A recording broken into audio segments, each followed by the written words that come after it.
Hi everybody, Jessie here from jessiebanks.com, and today I have another coloring video for you. We're using pencil crayons this time, and I'm using my Prismacolors. I'm starting off with sepia, and I'm just going around and doing light layers. I color sometimes with Gamsol. This one I'm doing just layering the colors and building on top of each other, so I'm blending them with each other, so I'm working in really light layers. I'll do another one another day with Gamsol in it. But so we're going around first with sepia and adding in all of our darkest shadows, and then I didn't show you guys this pencil. It's dark brown is the name of the color, so we're just going to go around and slowly pull everything out. As I'm doing this, I am going all the way back to the stamped line and continuing to pull it out. And I'm just going to do that over and over again as I go through all the colors. I think I put 3 or 4 layers on this skin itself, so it's going to be painfully slow because I'm pretty sure I recorded all of it too. But this is Cutesy Anya from the Greeting Farm. I purchased her a while ago, but I am using her as a design team project. So if you pop on over to my blog or to the Greeting Farm's blog, you'll be able to see more details about this card there. I love the Greeting Farm.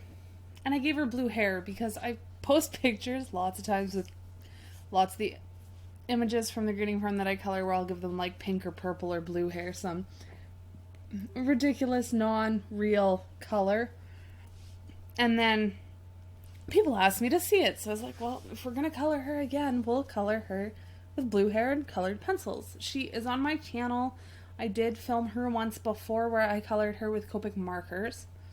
So if you're looking for her done with Copics, I do have that on my channel as well. If I remember, I can leave a link to her down below too. And so we're going in with peach, and then we go with light peach, eggshell, and white. And the white I'm using now is a luminance white.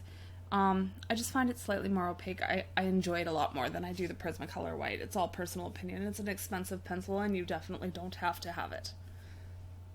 I was at the art supply store, and they had them, and I bought one, and I loved it, so I bought like 4 more. So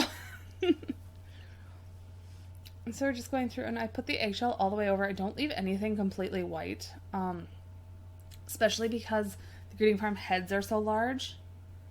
So I don't want a giant white spot, but I do want to put in like a lighter area. So that's why I go back over it with the white. And then we're just going to follow the exact same routine again, starting with sepia and going through all of the colors over and over again. So we had our first color along on my new Facebook group yesterday, and it was fantastic. There was like a couple ladies there, and we had fun and laughs, and my mom came and made fun of me, and it was wonderful. We drew for the paper pad giveaway. The owners, or the giveaway winners, already claimed that, so that will be shipped out to her, and hopefully I'll be able to line something else up for you guys in the near future as well. The next image we're doing and all of that I haven't picked yet. If you're not on the Facebook group, definitely come in and join us at Cards in Color. I'll leave the link down below. And I always post in there a few days prior as to what the image is. If I am doing a rubber stamp or something of that nature, I'll give you guys a few weeks notice in case you want to order it and pick it up and color along live with us. So I did Copics. I'm hoping to be able to do a watercolor one coming up or a Prismacolor one, like colored pencil one. The issue with that is it's going to either be a lot more time, or it's going to take multiple sessions, or you're only going to get part of it just because it takes so long to do those mediums in comparison to Copics due to all the layering and all of that kind of stuff. So, but hopefully we can work that in the future. Like I said in the group and everything, if anybody's got any images they'd like to see colored or any company they'd like to see me color, definitely shoot me an email, a message, anything like that over on the Facebook group. I'll work it in for sure. So it's been fun. I've enjoyed it. Our little group is fantastic. The ladies are phenomenal. I love it. It's great fun. So we're still working on the skin tone. When you work in colored pencil, it's definitely a medium you need to take your time in. I sharpen my pencils regularly. There's lots of points. I think I show you once here where I sharpen it, and or maybe not, but I sharpen my pencils lots. I keep a very, very tough point on them. I am coloring on Fabriano Artistico 140 pound hot press watercolor paper. It's my favorite for colored pencils. The Canson Métiers is good too. I personally prefer this. It's more expensive than that, but I prefer it. I also use it for many things. I use it for when I do traditional watercoloring, like actually just painting my own things. I use it when I watercolor stamped images. If I want hot press paper, if I want cold press, I use Arches. But this paper is very, very versatile. I even use Copics on it from time to time. Now it uses a ton more ink when I put Copics on it, and they don't blend as well when I put them on, but this paper, I can do it on here, which works out really nice. If you follow my blog at all, I did a Sweet Pea image from Power Poppy a while ago, and that one had Copics on it. It was done on this paper. It had a watercolor background. I used Copics. I used colored pencils. I think I put gouache on it. I threw like every coloring medium I owned at this paper, and it handled it, so that was awesome. I love it. It's worth every penny I pay for it. And I buy it in the really large sheets at the art supply store, and then I cut it down to 8.5 by 11 to stick it through my printer. And if I'm just stamping it on it, well, then I just take whatever I need off of it. So now we're getting in, and I'm starting to get darker so that I'm getting closer to burnishing out the paper and getting the skin tone to where I want it finally. The skin takes me longer than the rest. The hair I go faster on simply because I know I don't want a smooth blend for the shade of the face. I want like the darker stripes, and then everything kind of blends out. I just find I can do that in less layers and push harder with my pencils than I can with the skin tones and get the look I want. And of course the clothing is a lot smaller than the face is on these images. So I love Prismacolor pencils. They do break a lot. The price point on them is fantastic, but if you take into consideration how many of these pencils I throw away, or how many times the lead snaps off inside of the wood casing and I have to sharpen forever and ever and ever and ever, it's really not as cheap as one would think. So, but they are great. There's nothing wrong with the pencils themselves.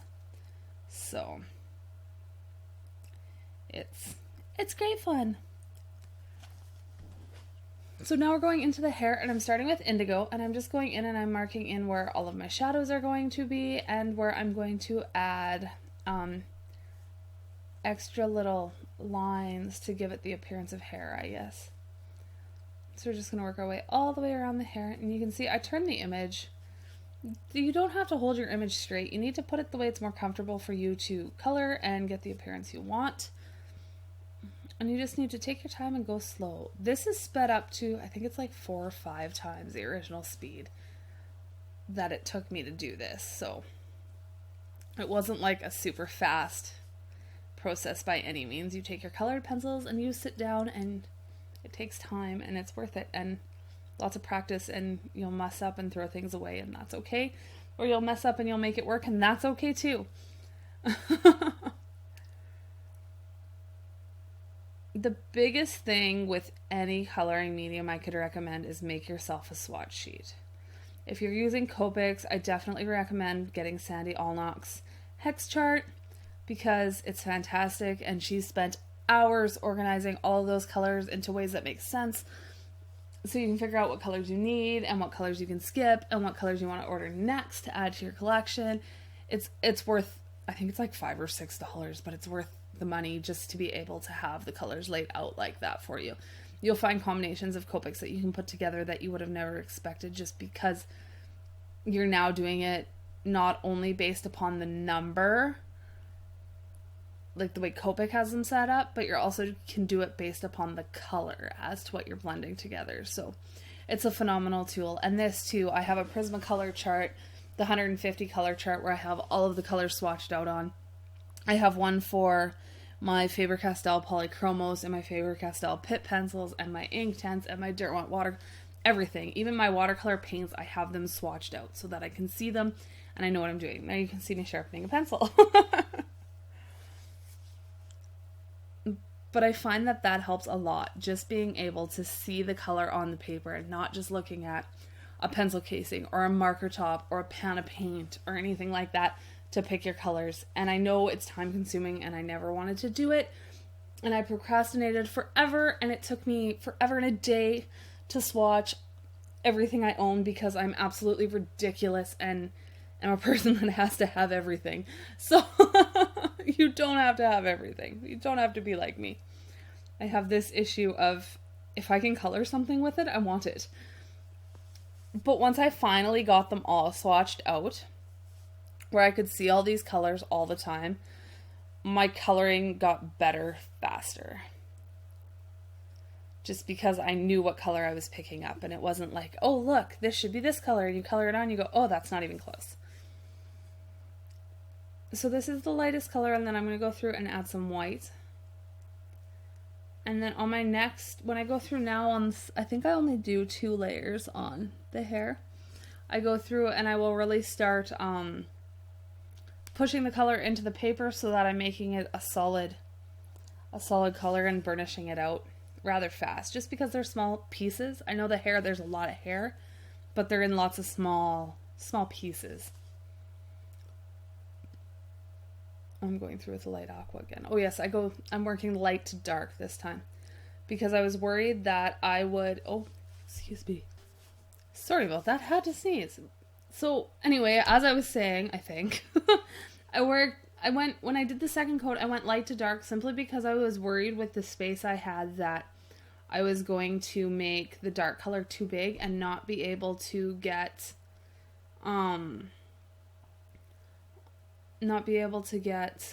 enough of the light color in and keep the white to give a real big highlight in the hair. So we're just going to work from light to dark and go back through everything, and then I will add the white in at the end. So yeah, and that's how I get my tealy blue hair.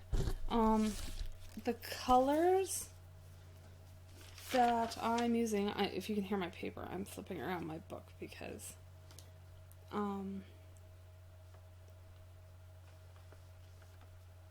do I have, that's weird. There it is.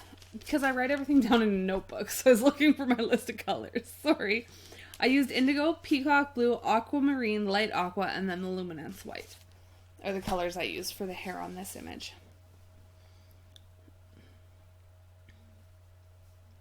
And it's funny because when you first finish your skin, it looks really, really dark. Like her skin looks, the shadows look way too big. And as you add in the hair and then color the clothes and get it on a card, at the end of the video I have a picture of the card, and it'll probably also be the thumbnail for this video as well. But the skin doesn't look nearly as dark. I need a new indigo pencil. That one's almost shot. Maybe I have one. I'd have to look. So I'm just going through, and this will be our darkest color, and then I'll add in the white. And then we will move on to the clothes, which is exciting. I have recorded 2 videos already for you guys for next week.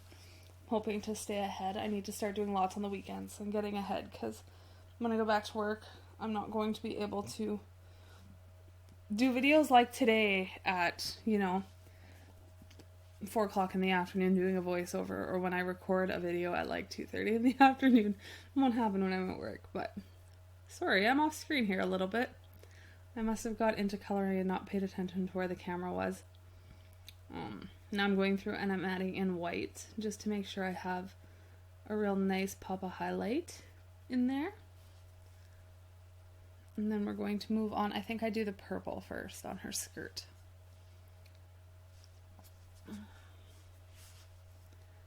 Yay! And that's how I make blue tealy colored hair that I wish I had the guts to pull off in real life, and I don't.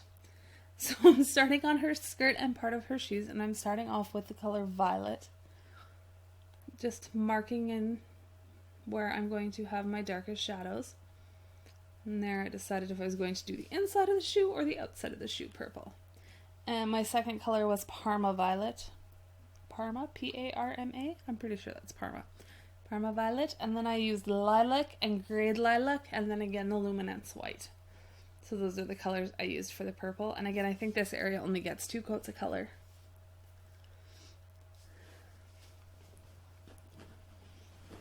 So I'll have the link, like I said, to all of the blogs, mine and the Greeting Farms and the Greeting Farms store, where you can pick up this awesome little image, because I love Cutesy Anya. Hence why I've colored her twice for my YouTube channel now. I might have to watercolor her just to make everything all rounded out. So that'll all be linked down below, the Facebook group, all that kind of fun stuff. I would love it if you guys enjoyed this video and like colored pencil videos for cards, if you would give it a thumbs up. The thumbs up really helps me out a lot here on my channel, so that would be fantastic. It'll take you a second. I feel really weird asking you for that, but I'd love you to. And if you're not subscribed, you should definitely hit that button too. We're getting close to 1,000 subscribers, and we get there, there'll definitely be some type of a giveaway. I have a few things in mind. I just need to send out some emails and figure the logistics of it all out. So we're going to do the yellow now, and I used artichoke, goldenrod, yellow ochre, jasmine, cream, and then again the luminance white for that. So I hope you guys enjoy the rest of the video, and I'll see you guys next week. Bye for now.